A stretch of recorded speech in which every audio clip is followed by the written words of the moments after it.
Korea Japan ടൂറിൻ്റെ പുതിയ വീഡിയോയിലേക്ക് എല്ലാവർക്കും സ്വാഗതം. ബുസാനിലുള്ള ഈ സ്ഥലത്തിൻ്റെ പേര് ബിഫ് സ്ക്വയർ എന്നാണ്. ബിഫ് എന്നാൽ ബുസാൻ ഇൻ്റർനാഷണൽ ഫിലിം ഫെസ്റ്റിവൽ എന്നാണ്. കൊറിയയിൽ എവിടെയും ലോക്കൽ ഫുഡ് മാർക്കറ്റുകൾ അവൈലബിൾ ആണ്. അതുപോലെ ബുസാൻ ഇൻ്റർനാഷണൽ ഫിലിം ഫെസ്റ്റിവൽ നടന്ന സ്ഥലത്തും ലോക്കൽ ഫുഡ് മാർക്കറ്റ് അവൈലബിൾ ആണ്. ഈ ഫുഡ് മാർക്കറ്റിൽ നിന്നെല്ലാം ഭക്ഷണം കഴിക്കുവാൻ സഞ്ചാരികൾ എന്നുള്ളതാണ് കൗതുകം. ഇതെല്ലാം പലതരം മീനുകളും ക്രാബുകളും മറ്റും ഉണക്കി വെച്ചിരിക്കുന്നതാണ്. ഇതെല്ലാം കൗതുകത്തോടെ കണ്ടു നടക്കാനേ പറ്റുള്ളൂ.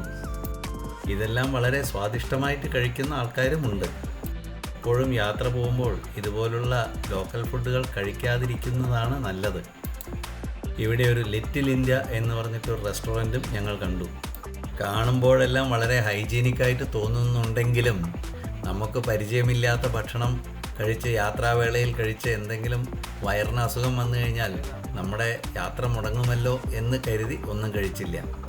ഇതെല്ലാം കണ്ടു കഴിഞ്ഞ് ബുസാൻ തെരുവീഥിയിലൂടെ ഞങ്ങൾ കുറേ ദൂരം നടന്നു. ഇത് ബുസാനിലെ ഗാങ്ബോക്ക് എന്ന സ്ഥലത്തെ ലോട്ടി ഡിപ്പാർട്ട്മെൻറ്റ് സ്റ്റോറാണ്. ഇതാണ് കൊറിയയിലത്തെ ആദ്യത്തെ ഡിപ്പാർട്ട്മെൻറ്റ് സ്റ്റോർ. ഇതെല്ലാം കണ്ടു കഴിഞ്ഞപ്പോഴേക്കും സന്ധ്യ കഴിഞ്ഞു. ബുസാൻ വീണ്ടും ദീപാലങ്കാരമായി. ഇവിടെ ഒരു ബോംബെ റെസ്റ്റോറൻ്റ് ഉണ്ട്. ഞങ്ങൾ അന്ന് രാത്രി ഭക്ഷണം കഴിച്ചത് ബോംബെ റെസ്റ്റോറൻറ്റിൽ നിന്നാണ്.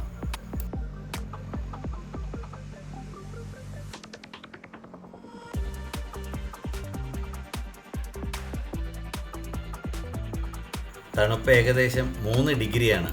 ഭക്ഷണം കഴിഞ്ഞിറങ്ങിയ ഞങ്ങൾ വീണ്ടും സ്ട്രീറ്റിലൂടെ നടക്കാനിറങ്ങി. ആ സ്ട്രീറ്റിൽ കണ്ട കാഴ്ച വളരെ അത്ഭുതമായിരുന്നു. ഇവിടെ ഈല്, ക്രാബ്, ഒക്ടോപ്പസ് തുടങ്ങിയവ ജീവനോടെ വെച്ചിരിക്കുന്നു. നോക്കൂ, ഇത് ജീവനുള്ള ഒക്ടോപ്പസാണ്. ഇതിൻ്റെ എല്ലാം വിലവിവര പട്ടികകളും അവിടെ എഴുതി വെച്ചിട്ടുണ്ട്.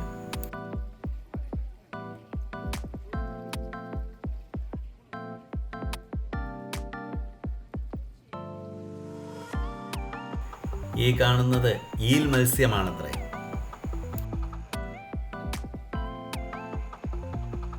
ചിലതെല്ലാം ഉണക്കിയും വറുത്തും വെച്ചിട്ടുണ്ട്.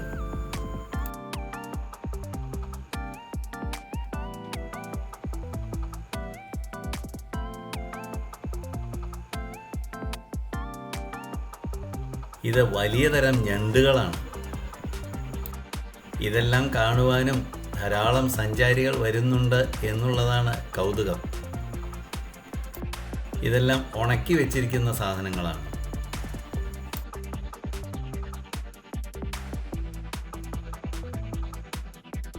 ഇതെല്ലാം പലതരം കക്കകളാണെന്ന് തോന്നുന്നു.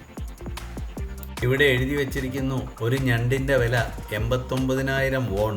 ഞങ്ങളുടെ കൊറിയൻ യാത്ര അവസാനിക്കുകയായി. അടുത്ത യാത്ര ജപ്പാനിലേക്കാണ്. കൊറിയയിൽ നിന്നും ഞങ്ങൾ ഫ്ലൈറ്റിലാണ് ജപ്പാനിലേക്ക് പോയത്. വീഡിയോ ഇഷ്ടമായെങ്കിൽ ബെൽ ബട്ടൺ അമർത്തൂ, സബ്സ്ക്രൈബ് ചെയ്യൂ, ലൈക്ക് ചെയ്യൂ, ഷെയർ ചെയ്യൂ. ബെൽ ബട്ടൺ അമർത്തിയാൽ അടുത്ത വീഡിയോ വരുമ്പോൾ നിങ്ങൾക്ക് നോട്ടിഫിക്കേഷൻ വരും. അടുത്ത വീഡിയോയിൽ കൊറിയക്കാർ വീട്ടിൽ കഴിക്കുന്ന സാധാരണ ഭക്ഷണ രീതിയുടെ വിഭവങ്ങൾ കാണിച്ചു തരാം. എല്ലാവർക്കും നന്ദി, നമസ്കാരം.